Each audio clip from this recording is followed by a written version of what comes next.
Alright guys, तो I hope आप लोग सब बढ़िया होंगे और सेफ होंगे। तो आज की इस वीडियो में मैं आपको बताने वाला हूँ ऑल्ट कोड के बारे में और यूनिकोड के बारे में, और एज अ ग्राफिक डिजाइनर आपके लिए कौन सा कोड बेटर रहेगा, ऑल्ट कोड या यूनिकोड।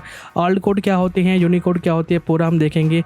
कहाँ कहाँ पे काम आते हैं, कौन कौन से सॉफ्टवेयर इनको सपोर्ट करते हैं, तो ये सारी चीज़ें होने वाली है आज की वीडियो में। तो चलिए गाइस, लेट्स गेट स्टार्टेड।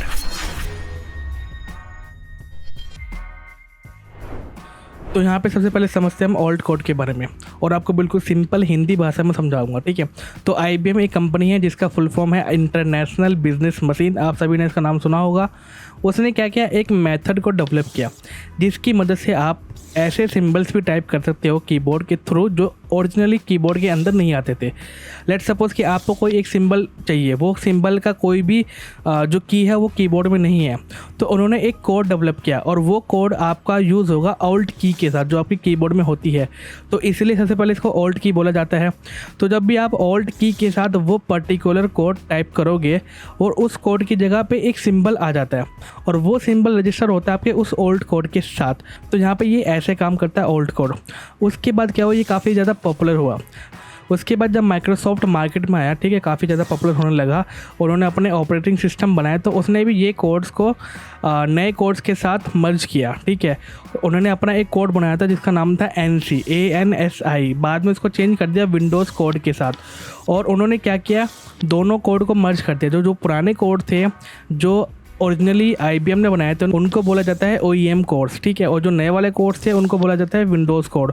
ये दोनों कोड्स आपको अभी भी किसी भी सॉफ्टवेयर के अंदर काम करते मिलेंगे आपको, चाहे वो आपका माइक्रोसॉफ्ट वर्ड हो, एक्सेल हो। एक्सेल का मैंने ट्राई नहीं किया, बट आप एक बार ट्राई करके देखना। बाकी वर्ड, आपका जो गूगल डॉक्स है उसमें भी काम करेगा, और साथ ही आपके जितने भी ग्राफिक डिजाइनिंग के सॉफ्टवेयर हैं, इलस्ट्रेटर, फोटोशॉप, कॉरल ड्रॉ, और इसके अलावा आपका आफ्टर इफेक्ट और प्रीमियर प्रो, इन सभी के अंदर ये ऑल्ट कोड काम करता है। तो इसको मैं आगे एग्जांपल के साथ समझा दूंगा। ऑलराइट, तो जहाँ पे हम बात करते हैं यूनिकोड के बारे में, और यूनिकोड थोड़ा सा कॉम्प्लिकेटेड है, और इसी कॉम्प्लिकेशन की वजह से मैंने हेल्प ली है विकीपीडिया की। तो जो भी आप यहाँ पे कंटेंट देखोगे अपने स्क्रीन पे, वो सारा का सारा लिंक होगा विकीपीडिया से। तो हिस्ट्री की बात करते हैं, तो जो यूनिकोड था वो बेस था जीरोक्स कैरेक्टर कोड स्टैंडर्ड के एक्सपीरियंस से, जो कि एग्जिस्ट करता था 1980 में, और यूनिकोड को डेवलप किया गया था 1987 में। और किसने डेवलप किया था, वो थे जो बेकर, जो कि बिलोंग करते थे जीरोक्स से ही, और थे ली कॉलिंस और मार्क डेविस, जो कि बिलोंग करते थे एप्पल से। अब यूनिकोड के नाम के पीछे उन्होंने एक्सप्लेन किया है कि वो होता है यूनिक, यूनिफाइड और यूनिवर्सल एनकोडिंग। ऑलराइट, तो आपको यहाँ पे इसकी हिस्ट्री तो समझ में आ गई। अब बात करते हैं कि कितना हेल्पफुल है, और सही बताऊं कि हमारे डेली लाइफ के लिए इतना हेल्पफुल नहीं है। हम जैसे कि ग्राफिक डिज़ाइनर कोई कंटेंट लिखता है उसके लिए, कंटेंट राइटर हो गई, या फिर कोई भी डाटाबेस काम करता है उसके लिए इतना हेल्पफुल नहीं है। ये हेल्पफुल होता है कोडिंग करने वालों के लिए, जो कुछ एप्लीकेशन डेवलप करते हैं, ठीक है, या फिर कुछ ऐसे सॉफ्टवेयर है जो मल्टी लैंग्वेज सपोर्ट करते हैं। पहले कितना मुश्किल था आपको हिंदी में टाइप करना, और आप कितना ईजी हो गया हिंदी में टाइप करना। आप चाहे अपने फ़ोन के गूगल के कीबोर्ड ले लो, तो वो सभी हेल्प किया है किसने, यूनिकोड ने। तो यहाँ पे यूनिकोड इस तरह से काम करता है। ऑलराइट, तो इतना ही था यूनिकोड के बारे में। जितना भी मैंने आपको बताया उतना ही बस आपको ज़रूरत है, उससे ज़्यादा आपको जानने की ज़रूरत नहीं पड़ेगी। अब अगर आपको यूनिकोड यूज़ करना भी है तो कैसे आप यूज़ कर सकते हो, वो मैं आपको एक बार बता देता हूँ। तो यूनिकोड यूज़ करने से पहले आप एक बात समझ लो कि ये किसी भी जो ग्राफिक सॉफ्टवेयर है अभी तक उसमें यूज़ नहीं होता है। इलस्ट्रेटर हो गया, फोटोशॉप हो गया, या फिर कॉरल ड्रॉ हो गया, ठीक है। और ये कहाँ पे काम करता है, ये वर्ड में काम कर लेता है। आपका जो नोटपैड होता है नॉर्मली उस पर काम कर लेता है, वर्ड पैड पर काम कर लेता है, और अगर कोडिंग कर रहे हो तो वहाँ पर भी यूज़फुल हो जाता है। तो यहाँ पे एक वेबसाइट है जिसका नाम है unicode-table.com, ठीक है। यहाँ पे आप देख सकते हो, इसका लिंक मैं नीचे प्रोवाइड कर दूँगा, और यहाँ पे आपको सारे के सारे यूनिकोड मिल जाएंगे, ठीक है।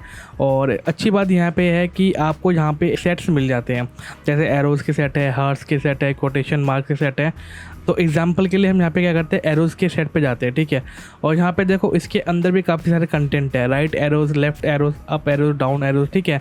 तो फिलहाल हम जाते हैं राइट एरोज़ पे। तो यहाँ पे हमारी सारी की सारी राइट एरोज़ जो कि यूनिकोड में है वो यहाँ पे आ चुकी है।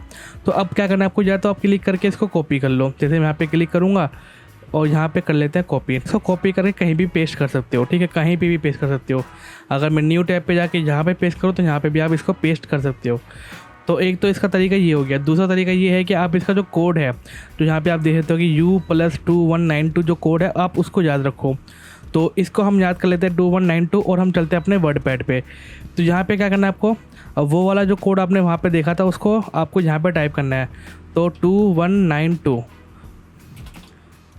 ओके, तो यहाँ पे मैंने टाइप कर लिया 2192। उसके बाद क्या करना है आपको, अपने कीबोर्ड से ऑल्ट और एक्स को दबाना है, ठीक है। तो यहाँ पे मैं अपने कीबोर्ड से ऑल्ट और एक्स दबा दूंगा। तो जैसे आप ऑल्ट के बाद एक्स दबाओगे ना, तो ऑटोमेटिकली ये वो सिंबल यहाँ पे प्रोवाइड कर देगा जो कि इस कोड के साथ रजिस्टर होगा, ठीक है। दूसरा तरीका ये था, मगर अब यही जो टेक्निक मैंने की है ये इलस्ट्रेटर में काम नहीं करती। तो यहाँ पे मैंने अपना इलस्ट्रेटर ओपन कर रखा है, एक न्यू पेज ओपन कर लेते हैं फटाफट। अब यहाँ पे मैं लेता हूँ अपना टाइप टूल। तो यहाँ पे मैं टाइप टूल लेने के बाद हम वही वाला कोड यहाँ पे टाइप करते हैं 2192 और फिर यहाँ पे प्रेस करते हैं Alt X। तो ये टेक्निक यहाँ पे काम नहीं करेगी, यहाँ पे टेक्निक काम करेगी कॉपी पेस्ट वाली। तो यहाँ पे हमने क्या किया था, इसको यहाँ पे हमने कॉपी किया था और अब हम यहाँ पे इसको पेस्ट कर देते हैं। तो जब आप इसको ऐसे पेस्ट करोगे तो नॉर्मली ये पेस्ट नहीं होगा, ठीक है। यहाँ पे एक और ट्रिक है, वो ये है कि आपको फ़ॉन्ट चाहिए, सिंबल वाला फ़ॉन्ट चाहिए। इसलिए मैंने शुरुआत में कहा था ये इलस्ट्रेटर में, ऑल्ट्रो में और फोटोशॉप में काम नहीं करता है। तो इसके लिए काफ़ी सारे आपको पेज अड़ाने पड़ेंगे, ठीक है। तो इसको यूज़ करने के लिए काफ़ी सारी झंझट है यार, ठीक है। इसलिए मैं कह रहा था आप इस सब झंझट के साथ मत जाओ। तो वो झंझट क्या है कि आपको एक फ़ॉन्ट चाहिए जो कि है सिंबल वाला। तो यहाँ पे जितना भी देखो, यहाँ पे है इमोजी 1 कलर, ये आई थिंक ऑटोमेटिक था इसके अंदर, पर इससे भी कुछ नहीं हुआ। तो यहाँ पे एक फ़ॉन्ट है जिसका जो नाम है वो ये आप देख सकते हो, ओके। तो यहाँ पे आप देख दो, ये इसका नाम है, यहाँ पे इसका आ रहा है UI इमोजी। इस पर क्लिक करो तो यहाँ पे इस फ़ॉन्ट के साथ ये काम करता है। तो अगर आपके पास ये वाला फ़ॉन्ट नहीं है तो इसको डाउनलोड कर सकते हो, और इसका भी लिंक मैं नीचे दे दूँगा, यहाँ पे डाउनलोड कर सकते हो इस फ़ॉन्ट को। तब जाके ये जो आप पेस्ट करोगे कोड वो यहाँ पे सही से पेस्ट होगा। फिर चाहे आप कोई भी कोड यहाँ पे पेस्ट करोगे वो सेम आपका पेस्ट हो जाएगा, जैसे यहाँ पे है। एक तरीका और है कि अगर आप इसको होवर करोगे माउस को इसके ऊपर, तो यहाँ पे भी ऑप्शन आता है कॉपी का, और यहाँ पे आप इसका यूनिकोड दे सकते हो U+261B, और यहाँ पे आप कॉपी भी कर सकते हो। तो ये भी एक सिंपल तरीका है। और यहाँ पे हम कर लेते हैं पेस्ट, और यहाँ पे देखो सेम जो हमारा इमोजी वो यहाँ पे पेस्ट हो चुका है। तो ये तो हो गया यूनिकोड के लिए। और अब बात करते हैं हम ऑल्ट कोड के बारे में। ऑल राइट, तो यहाँ पे भी आपको एक वेबसाइट देखने को मिलती है जिसका लिंक आपको वापस से नीचे मिल जाएगा। वहाँ पे जाकर आप इस वेबसाइट को विजिट कर सकते हो। यहाँ पे सबसे अच्छी बात क्या है कि यहाँ पे सारे के सारे आपको यहाँ पे ऑल्ट कोड देखने को मिल जाते हैं। तो यहाँ पे आपको सारे कोड मिल जाते हैं, विंडोज़ कोड भी, OEM कोड भी। अब आपको उनको यूज़ कैसे करना है, आपको मैं एक बात बताता हूँ कि मैंने कभी भी यूनिकोड का यूज़ नहीं किया। मैंने जब भी यूज़ किया है ऑल्ट कोड का यूज़ किया है, और उसका भी एग्जाम्पल यहाँ पे आपको अभी दूंगा। पहले इस वेबसाइट के बारे में देख लेते हैं। तो यहाँ पे क्या करना है आपको, अगर कॉपी करना है तो सिंपली जैसे ये @ है, इस पर एक बार टैप करो और ये आपका कॉपी हो चुका है। सेम आपको यहाँ पे ये पत्तों का कोई निशान है, इस पर क्लिक करो, ये भी कॉपी हो गया। और सेम आप इसको कहीं भी पेस्ट कर दो, जैसे यहाँ पे आपको पेस्ट करना है तो यहाँ पे पेस्ट कर दो। आप यहाँ पे आ गए हो इलस्ट्रेटर में, तो यहाँ पे आप पेस्ट कर दो। और यहाँ पे भी ऐसा पेस्ट नहीं होगा क्योंकि इसके भी लिए आपको फ़ॉन्ट चाहिए, और फ़ॉन्ट आपको सेम मिल जाएगा यहाँ पे, सेम जो अभी हमने यूज़ किया था ये वाला, ठीक है। तो अब जैसे कि मेरे को वापस ये चाहिए, तो मैं क्या करूँगा, कैसे यूज़ करूँगा इसको। तो मैं यहाँ पे इलस्ट्रेटर में आ चुका हूँ। तो मैं वापस से एक नया टेस्ट टूल ले लेता हूँ, ठीक है। ये मैंने ले लिया टेस्ट। तो आपको यहाँ पे क्या करना है, आपको अपना जो ऑल्ट की है उसको प्रेस करके रखना है। तो यहाँ पे मैंने अपना ऑल्ट की प्रेस करके रखा हुआ है। देन यहाँ पे सिंपली मैं क्या करूँगा, 6 दबा दूँगा, ठीक है। तो आपको यहाँ पे कोई भी फ़ॉन्ट चेंज करने की जरूरत नहीं पड़ेगी। बाय डिफ़ॉल्ट जो भी आपका फ़ॉन्ट होगा, चाहे वो आपका ओपन सेंस हो, चाहे आपका एरियल हो, वो सभी ऑल्ट कोड सपोर्ट करते हैं, ठीक है। तो ये तो हो गया ऑल्ट कोड के बारे में कि आप कैसे यूज़ करोगे। अब मेरी लाइफ में मैं इतना यूज़ क्यों करता हूँ, क्या मेरे को ज़रूरत पड़ती है, वो मैं आपको बताता हूँ। तो जैसे कि यहाँ पे 2 हार्ट शेप है, ठीक है। यहाँ पे 2 हार्ट शेप है, मुझे इनके बीच में एक डिवाइडर चाहिए। तो मैं वहाँ पे एक ऑल्ट कोड का यूज़ करता हूँ, जिसका जो कोड है वो है ऑल्ट प्रेस करके रखता हूँ। देन 0124 गलत हो गया, तो ऑल्ट कोड है 0124। तो यहाँ पे एक डिवाइडर यहाँ पे आ जाता है, और ये ऑल्ट कोड में इतना यूज़ करता हूँ कि मेरे को ये याद हो गया। और यहाँ पे एक और कोड है, लेट्स सपोज कि मुझे पॉइंट में कुछ टाइप करना हो। तो पॉइंट में टाइप करने के लिए क्या करेंगे आप, एक ऑल्ट कोड है वो है 0149 आई थिंक, हाँ ये रहा।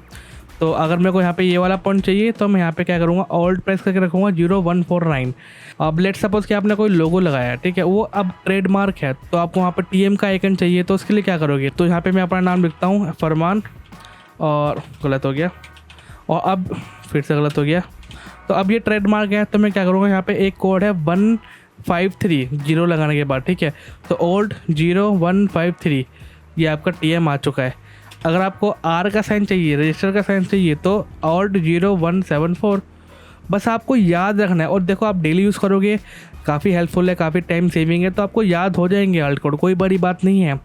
और इसकी सबसे ख़ास बात कंपैटिबिलिटी, ये हर एक सॉफ्टवेयर में काम करता है, ये अमेज़ॉन की वेबसाइट में काम करता है, ये जहाँ भी आपका टेस्ट टूल आता है ना, ये वहाँ पे काम करता है। तो सबसे अच्छी बात मुझे इसकी ये लगती है। तो अगर मैं कंक्लूज़न देखूं और आपको बताऊं कि सबसे बेस्ट कौन सा है इन दोनों में से, तो भाई फार फार फार बेटर आपका है ऑल्ट कोड। और अगर आपको ऑल्ट कोड के बारे में और जानना है तो आप इसके नीचे आइए, यहाँ पे आपको सब कुछ मिल जाएगा ऑल्ट कोड के बारे में। यहाँ पे भी आपको मिल जाएगा राइट में ऑल्ट कोड के बारे में, और यहाँ पे सारे ऑल्ट कोड के आपको कोड मिल ही रखे हैं। तो गाइज़ आज की वीडियो में सिर्फ इतना ही। आई होप आपको वीडियो अच्छी लगी हो। अगर आपको वीडियो थोड़ी भी इन्फॉर्मेटिव लगी हो तो सब्सक्राइब कर देना और अपने फ्रेंड्स के साथ भी शेयर कर देना। अभी भी 99% लोग आते हैं, देखते चले आते हैं, उन्होंने अभी तक सब्सक्राइब नहीं कर रखा। तो गाइज़ प्लीज़ अगर आप सब्सक्राइब करोगे आपको कंटेंट ऐसे ही मिलता रहेगा और मेरा चैनल भी ग्रो करेगा। तो गाइस अब मिलते हैं आपसे नेक्स्ट वीडियो में, तब तक के लिए goodbye, take care and thank you for watching this video, bye.